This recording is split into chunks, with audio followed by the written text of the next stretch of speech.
So you got some unhealthy desires, huh? Say what? Yeah, we all do.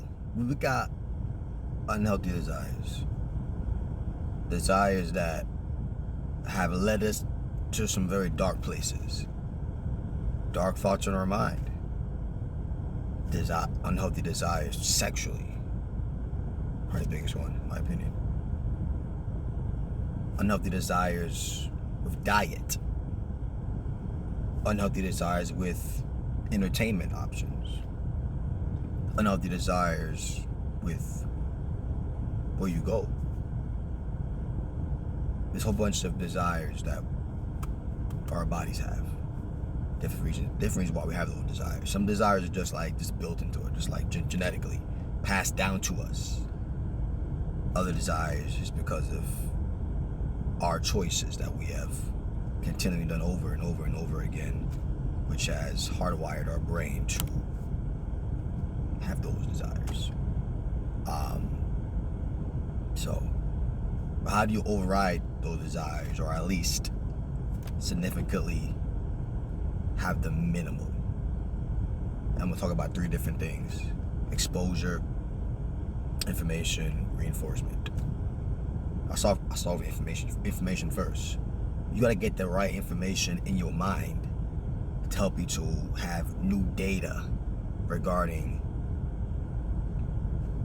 which will help you to have better desires. Like, for example, for those who want to eat better, I like listening to health programs regularly. Health programs, financial programs, spiritual programs, and getting that information in my head on a continuous basis gives me the information, gives me encouragement, gives me ammunition that, whoa, I don't gotta say yes to the glistening cupcakes. Come on. I can be a stronger, better husband. I don't gotta be enticed and go off to every woman around me. I can get the teaching, I get the information on resisting temptation. I can get that. I can put better music in my mind, because music transmits information. Whole lot of people, music gets them in the zone, gets them doing some things that they know is not right, but they do it anyway. Music has a power for good or for evil. That we know, pretty obvious. What it can lead to as those melodies, those songs go into what I'm watching, information. I gotta vet all that, program what I'm watching, the videos, movies, all these things, so I get better information. Exposure. What are you exposing yourself to? Heavily. Music again, movies again, conversations. Come on. There can even be people in your own family that you gotta limit how much you're exposing yourself to, because that's going to continue to fuel your perverted desires, fuel unhealthy desires. You can't be on fire for, say, God, hanging around people who don't care about God, who are not talking about godly things. People who are broke and all they talk about is lottery tickets, gambling. You're not gonna build wealth, learn from those people, or talking with those people. You're not going to. So I gotta expose myself to the right people, the right place, the right environments. That would now begin my desires change. Right? And reinforcement. I do it over and over again. It's like building muscle. I enjoy building muscle. I enjoy working out. That's it. Consistent. Even if I don't feel like it, even if my mom's trying to make excuses, I do it anyway, despite how I feel. I do it anyway, despite how I feel. That separates the winners from the losers. Losers always go by their feelings. Come on now. You don't choose. I mean, feeling is one thing. I'm not saying ignore feeling entirely, but don't let your feelings lead you with your decisions, with who you marry, what car you buy, what house you buy, what's your career. That's not your main thing that you should be going by, feelings, right? So, like my desires, say, I used to watch pornography. That used to be a big struggle for me. Like a whole lot of people today, a whole lot of people.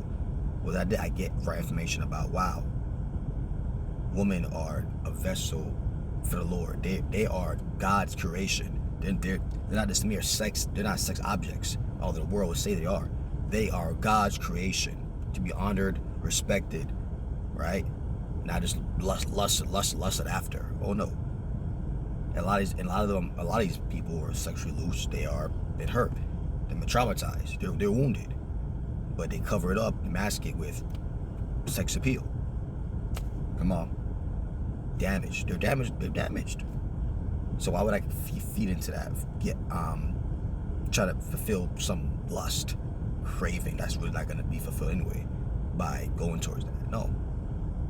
You know, I change what I watch. I'm not going to watch too much of movies that's just full of sexual content, music full of immoral sexual content.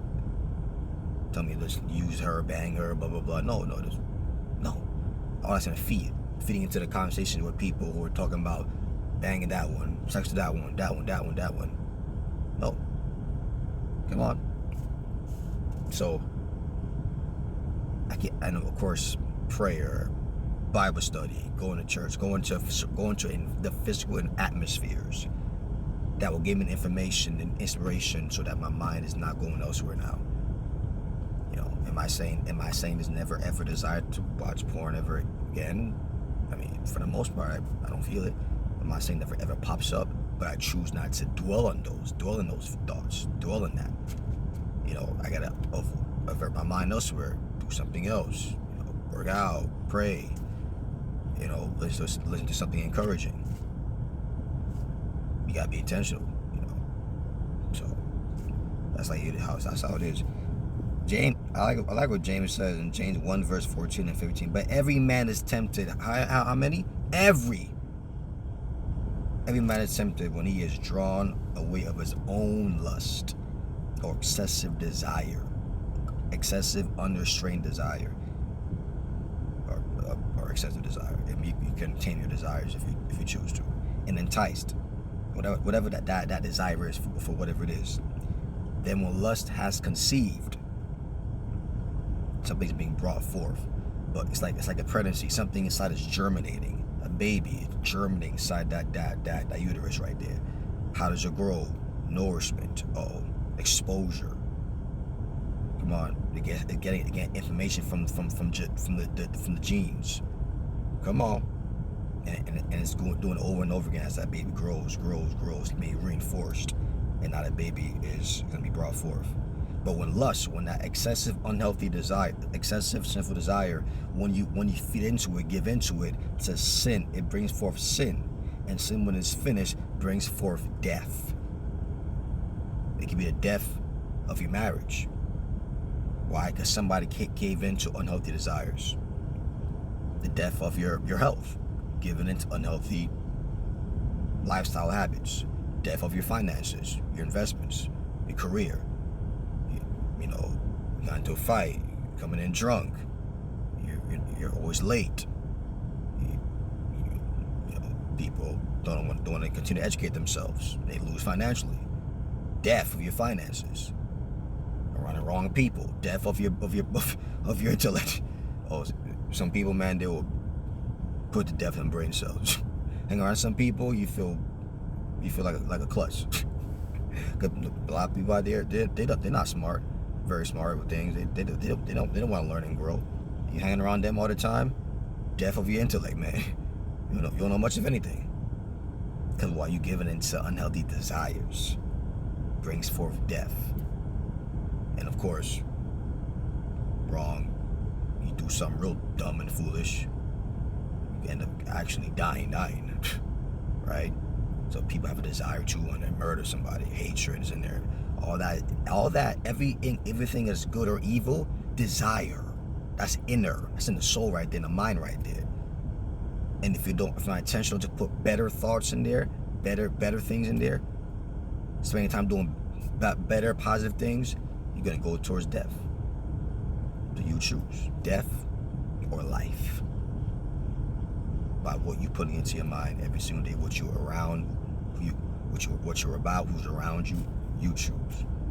All right, y'all. God bless y'all. Love you.